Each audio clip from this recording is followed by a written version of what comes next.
You are listening to the World Extreme. World Extreme Medicine. The World Extreme Medicine Podcast. In this episode, we're going to be speaking with Luke Apisa around his adventures from the Arctic Circle to the Himalayas to space. So what we're going to do is really dig in with Luke around his fundamental experience in some of the world's most extreme environments. So both as a wilderness medic, but also as a space medicine fellow, he's treated climbers at 14,000 feet in Nepal, supported ultramarathon runners through the deserts of Arizona and Utah. He's also helped develop the medical capabilities for future space exploration with NASA and SpaceX.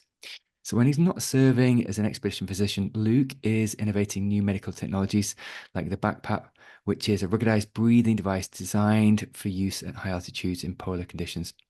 So what we're going to do today is really dig into Luke's fundamental experience of what it takes to explore and practice medicine in Earth's most extreme environments, and how some of his experiences are helping shape the future of human space exploration. Welcome to the podcast, Luke. Thanks so much. It's a pleasure to be here.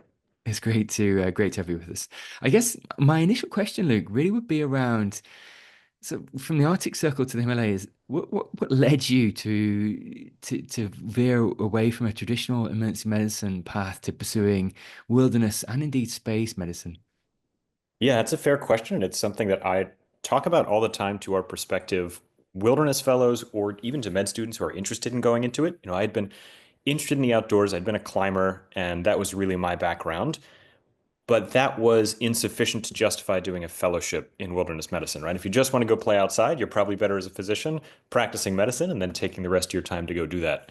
But if you really want to do research in the space and you want to push our understanding of the physiology in those locations, that's when it makes sense to do a wilderness fellowship. And so I actually took a gap year after my residency and thought, well, I don't know if I really want to devote my whole career to that. Maybe I just want to be the operational person who's actually out there treating people. And I realized that I really missed the research piece. And so that was when I decided to go back for a wilderness fellowship, came to Mass General, did the wilderness fellowship here and loved it. And then the spaceflight side of things had always seemed fairly inaccessible. I think if you ask most people about spaceflight, right, over half of people have been dreaming of being an astronaut as a child, maybe since they were a child, but there's no obvious pathway to get there for most of us. Being at Mass General, I happened to be there right place, right time. I had this interest in space. I just was wrapping up the Wilderness Medicine Fellowship, and we got asked to help build out the austere medicine component of a new space medicine fellowship that was being built out by some former NASA members, some who were still current at NASA, to answer the needs of commercial spaceflight companies going forward in human spaceflight. And so I helped build out that austere medicine curriculum, said, here's how we're going to have the fellows go to Everest, go to the Arctic, and go to these regions and get experience in what it means to practice medicine in these austere conditions. And then at the end of helping them build it out, they turned around and they said, do you want to be our inaugural fellow? And it was just an absolute dream come true, and said, yeah, of course, right? Sounds like the best job in the world. Let's do it. And it's been a wild ride ever since. Listen, that's fantastic. And like I said, I think part of the testimony there is really saying yes to opportunities as they come along. And I guess another opportunity that you said yes to was spending 3 months as an expedition physician in Nepal, treating high altitude climbers and porters. Could I get you to speak to just some of the most challenging cases you encountered at 14,000 feet? Yeah, I'd say it's an opportunity. It's also a tremendously fun one. There's just such a beautiful place to be, to walk out your door every morning. You get out of your sleeping bag at something just shy of 0 degrees Celsius, but then Amanda Blom is right there, and you're drinking your morning cup of coffee outside the clinic, looking at the Himalayas. Right? There's worse places to have an office. Uh, but I think the cases that really struck me, you go there expecting to see these really difficult altitude cases, the high altitude cerebral edema and pulmonary edema, and these people who are really on the edge in these extreme conditions. But what I didn't expect to see as much as we did is the number of cases that have moral injury associated with them. It's absolutely the case that the local porters and local Sherpa absorb a huge amount of risk for climbers who go up to the Himalayas. And they in part do that by shouldering a lot of the medical risk. Over 80% of the people we treated in clinic were not the actual high altitude climbers or trekkers. They were locals who were carrying their gear.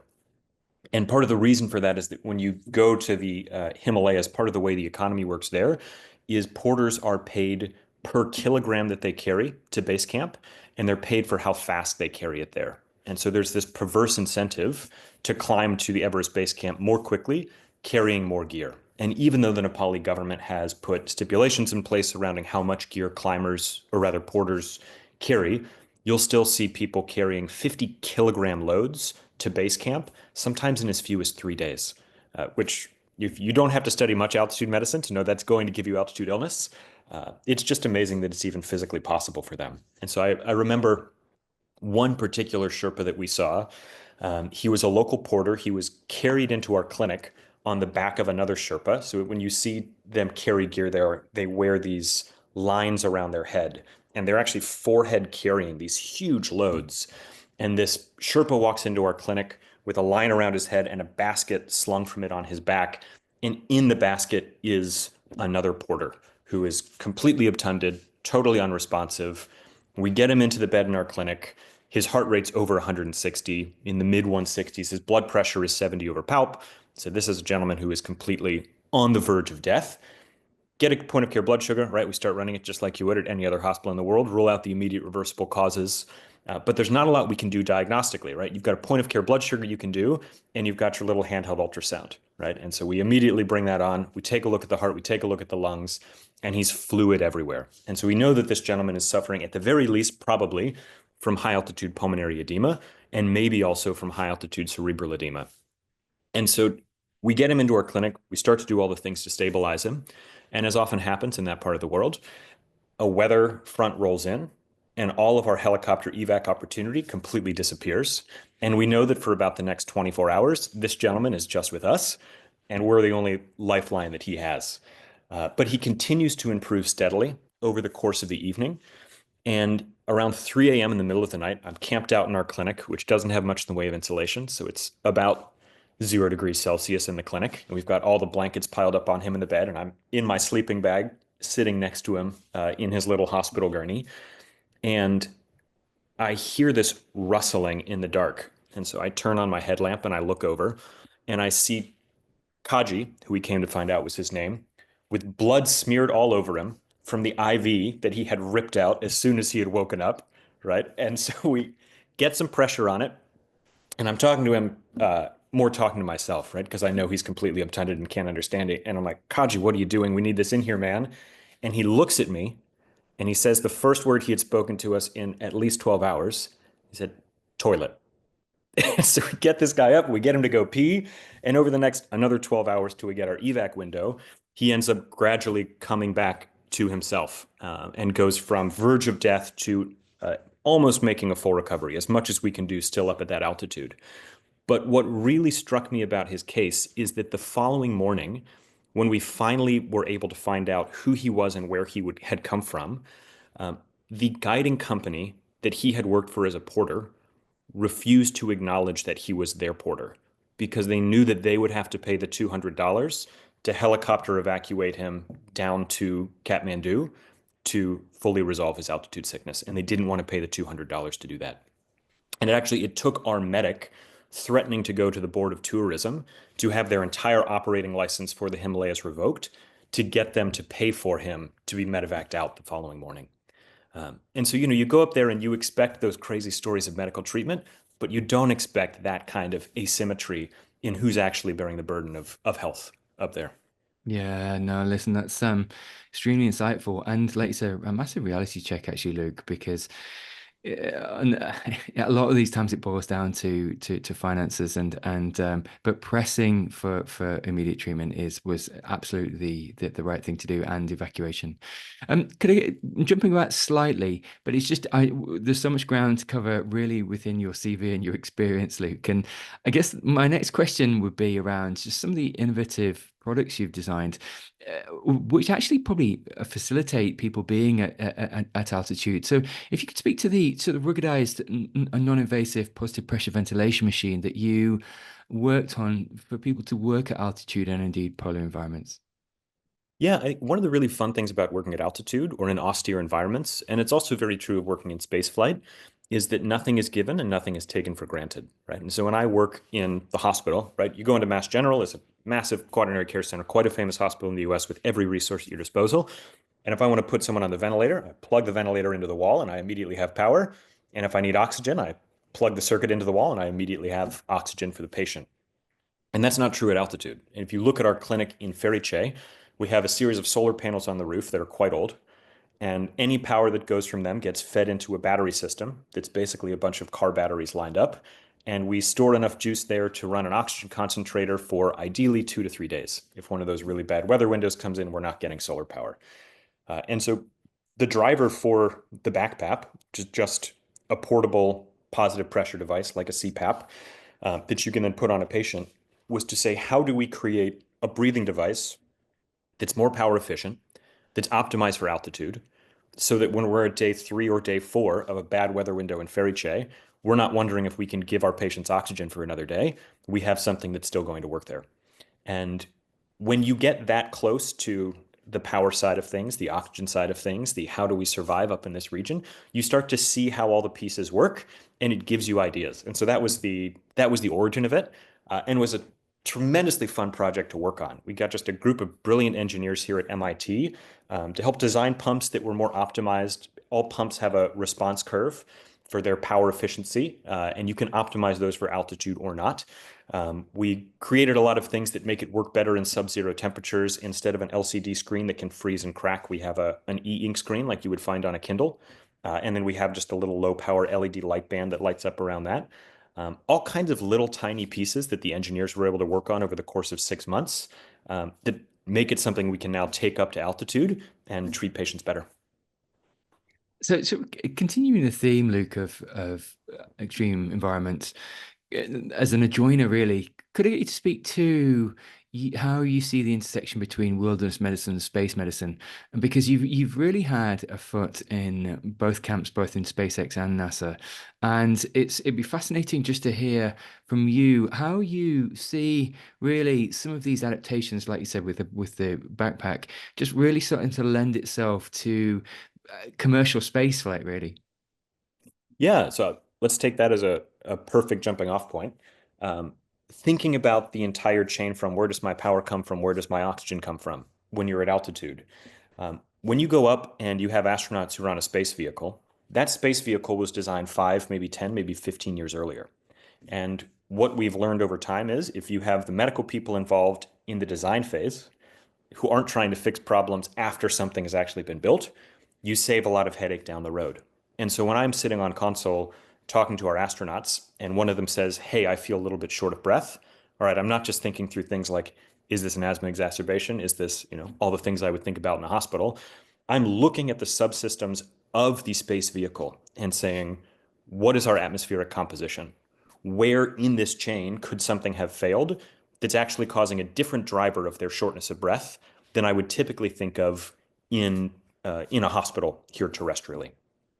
And it also allows us on the design side of things to think about how to do things better, right? Just like designing a BiPAP for high altitude, if we want to keep astronauts safer in the future, if we're talking with the engineers on day one when they're building the next space station, right, we can build it differently in such a way that it's going to keep them safer from the ground up. And that's what we're doing at companies like SpaceX, also companies like Vast. Vast is one of a few who's looking to build a replacement for the International Space Station after it's deorbited. And so our fellows now go and rotate with them and help work on the medical design of a new space station, which is just an exciting place to be.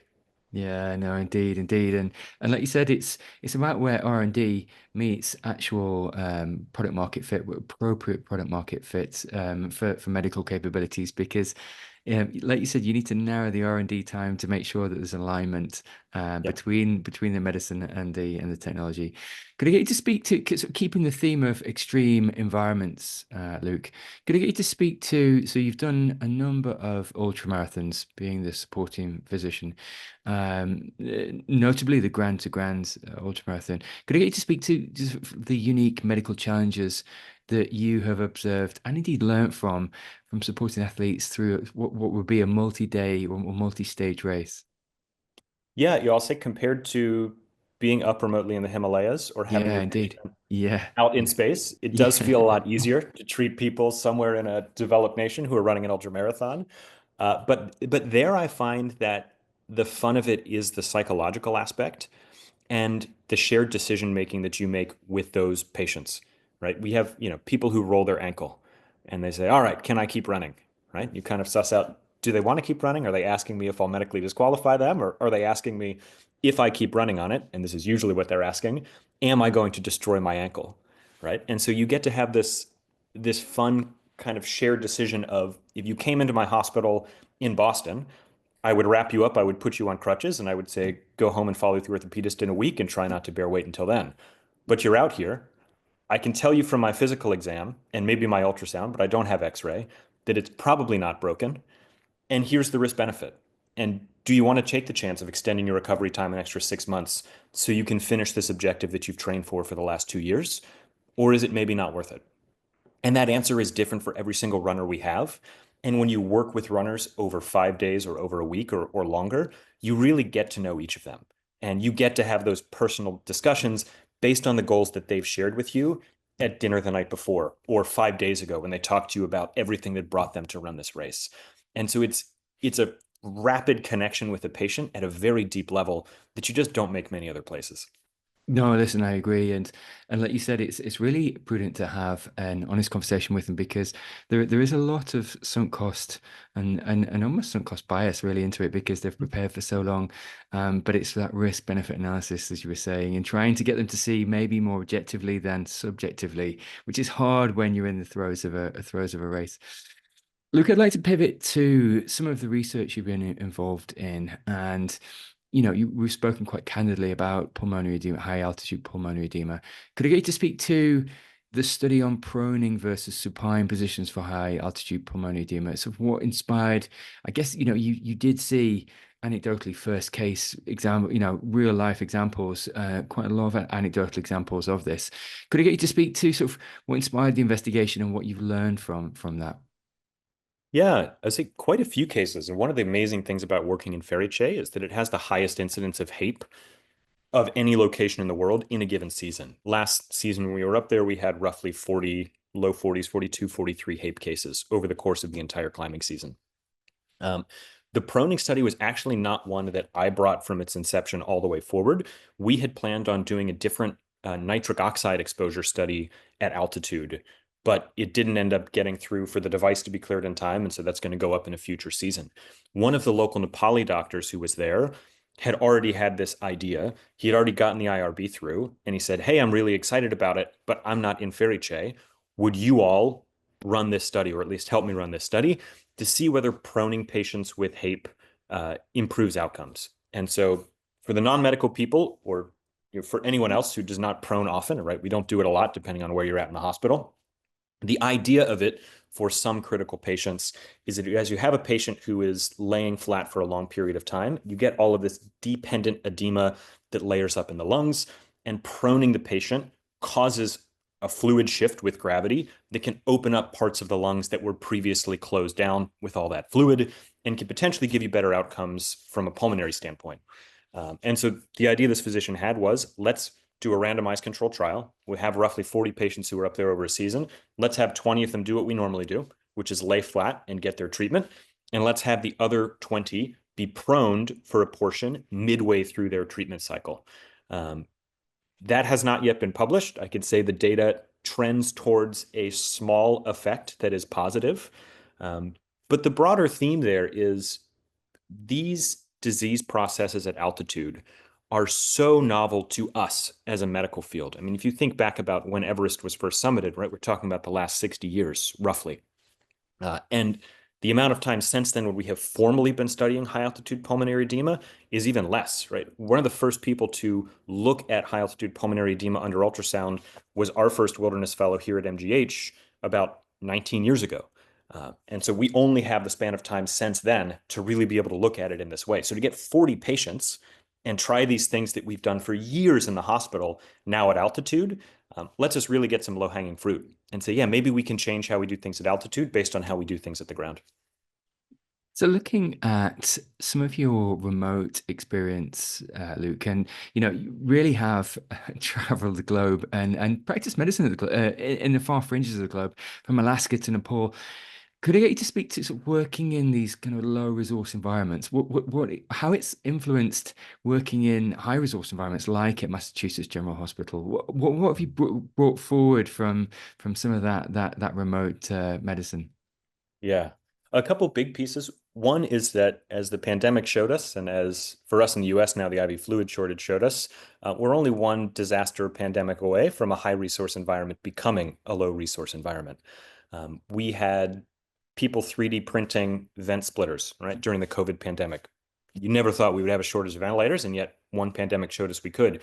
For those who aren't based in the US right now, we had a large hurricane come through and hit North Carolina and took out actually one of the major plants that produces IV fluids. And so we have a national shortage of one of the most basic pieces of medical care, IV fluids. And it's changed how we practice. And that ability to think adaptably about how you practice medicine, I think, is one of the most powerful lessons you learn from austere care.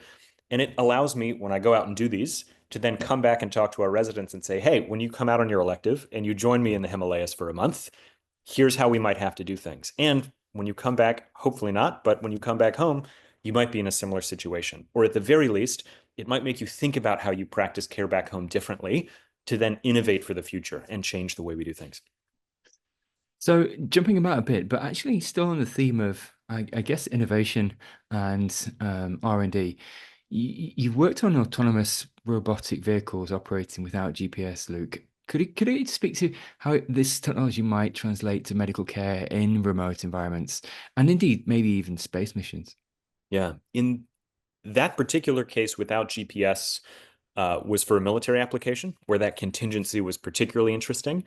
I think, fortunately, we were likely to have GPS in most places drones operate, but we are seeing them more and more in austere medical environments, which is extraordinary. We are able to now take drones up to Camp 2 on Everest, which means that if you're there as the physician treating climbers and you have a medication that you need but don't have on hand, the person who's down at base camp can stick it on a drone and fly it up to you, which is never something we thought possible before.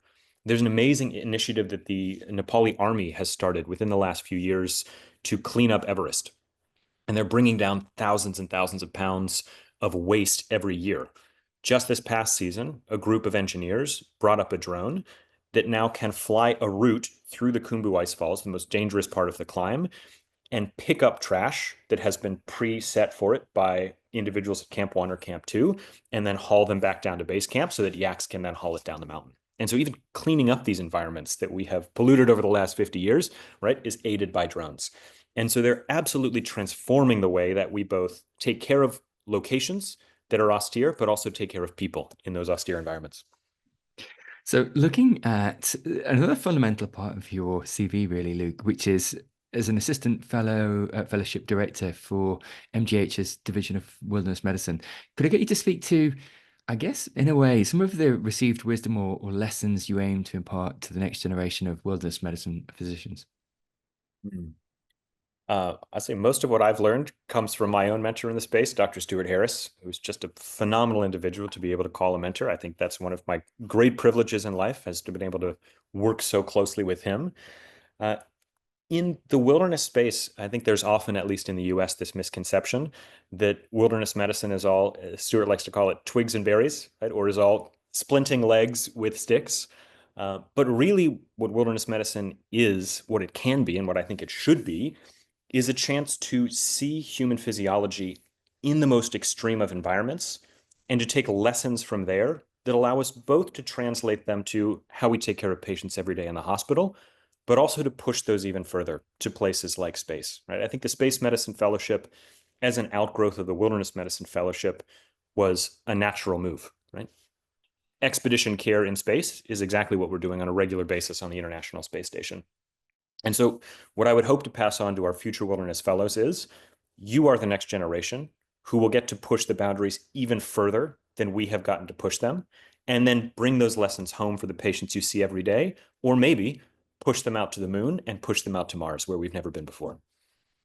Yeah, listen, that's powerful. And as you said, it's that adaptation really of, and to your point around, actually every day is the aligned expedition medicine to space medicine. They're practicing it every day on the ISS, some form of expedition medicine, because it's fundamentally it is an expedition in space, and so there's so many adjoiners and indeed crossover that's applicable to space medicine.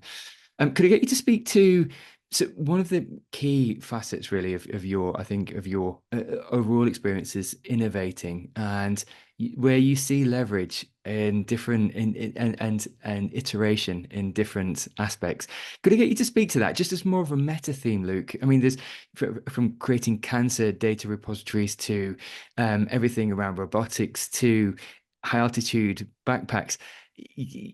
Could I get you to speak to sort of where you see leverage and how you may sort of realize that into reality?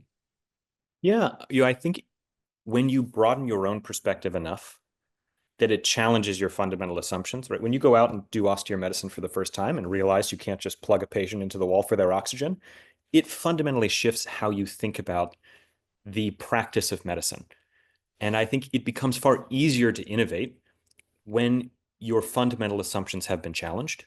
And when you realize that things aren't just a given, right? Everything comes from somewhere and there's been a first principles process that built it up, whether or not you've seen it in your lifetime or maybe it happened generations before, right? In the lineage of medical history that got us to the knowledge that's why we do things the way we do now. Um, for me, the ability to innovate has strictly been a product of going out and challenging my fundamental assumptions. I think austere medicine is one of the best ways to do that. Yeah, absolutely, absolutely. As an analog of other different environments, it's powerful. Luke, this last question really is more for me than for anyone else, and it really is around the fact that you do have a unique both skill set but experience, and indeed as the MGH's Division of Space Medicine. Yeah, a faculty member, you really are, you've got sort of a unique view into the future really of space medicine. And I guess my question would be, what do you see some of the biggest challenges in preparing for long duration space flight from a medical perspective? Yeah. Do you have another few hours or or few minutes? Yeah, It's, sure. that's a big one, right? And that's the whole reason the fellowship exists is that those challenges exist in every aspect of the medical care of astronauts, particularly as we push towards multiple years long missions, particularly if we ever go to Mars. That's everything from the nutrition system, right? We don't actually have a nutrition system that could stably get astronauts to Mars and back that can survive the radiation, the duration of time, right? We don't really know how to protect astronauts fully from the radiation risk on a mission that's of that duration. Um, we also know how microgravity affects humans up to a little over a year. That's our lived experience. But when you start pushing that beyond into multiple years, there are all sorts of problems that pop up that we just have yet to encounter as a species. Um, I think the fun of the answer to that question is that it is so broad. It is every possible human organ system is affected, and we only have countermeasures up to about a year's duration of time. Um, the reason space medicine exists is to build those answers that we'll need pushing into the future. And the exciting piece now is if you look at medicine over the last 50, 60 years. In fact, I think Dr. Eric Antonsen and Dana Levin came on your podcast about a year ago and talked about this, right? The history of education in space medicine has been strictly preventative. And that's made a lot of sense as we've had humans living and working in low Earth orbit, where you're just a quick deorbit away from coming back to Earth. But as we really push out to living in space beyond the confines of the Earth's orbit, the whole house of medicine has to go to space. And that's not just prevention, that's our internal medicine doctors, our emergency care, our cardiologists. It's everyone. We haven't done that in the last 60 years, but we're just starting it now.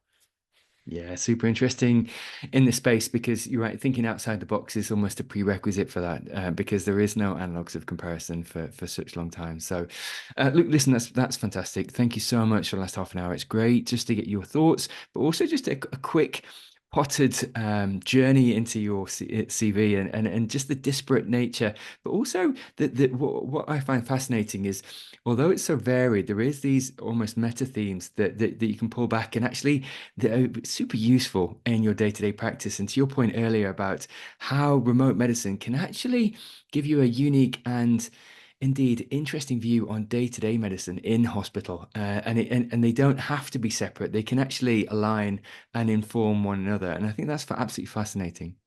Thanks, man. It's been great chatting today. Thanks for listening to the episode. Please feel free to rate, review, and subscribe on whichever platform you're listening to. Please also head over to the World Extreme Medicine website, where you can find more engaging content on extreme medicine webinars and indeed the collection of courses from our global network, including humanitarian, disaster relief, expedition, space, military, tactical, and performance medicine. Thanks again.